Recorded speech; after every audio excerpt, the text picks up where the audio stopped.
Сүйінбай атындағы нөмірі 143 мектеп лицейінің 8-ші сынып оқушылары алғыс айту видеоролигі. 1 наурыз Қазақстан Республикасындағы алғыс айту күні.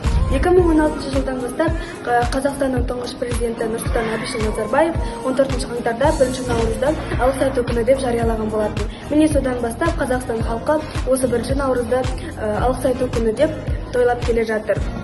Тарих деген түп қазығым тамырым, тамырымды білу менің парызым. Бұл ғылымды аянбай жүріп еткен Лаура апай көп қой сізге қарызым. Ата-анамның аяулы алақаны мен кіршік сезіміне және де шексіз махаббатына тең келер ештеңе жоқ. Сондықтан да мен аяулы анам мен ардақты әкеме алғысымды айтамын. 1 наурыз алғыс айту күніне орай ата-аналарға көп рахмет айтамын. Бізді тәрбиелеп өсіргендер үшін және уақыт бөлгендер үшін алғыс айтамын. Нағыз тәрбие ата-әжеден басталады. Балалық шақтың ең бір қызықты кезі ата-әженің қолында өскендіктер. Сол үшін ата-әжемізге рахмет айтамын.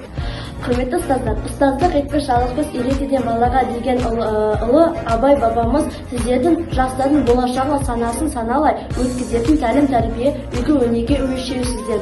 Сіздер жастардың болашағын айқындайсыздар. Сіздерге мың алғыс. Ұстаздық еткен жалықпас үйретуден балаға демекші нөмірі 143 мектеп лицейінің барша мұғалімдеріне алғыс айтамыз. Сіздермен өткен әрбір қызықты сәттерім, бақытқа толы күндерім рахмет.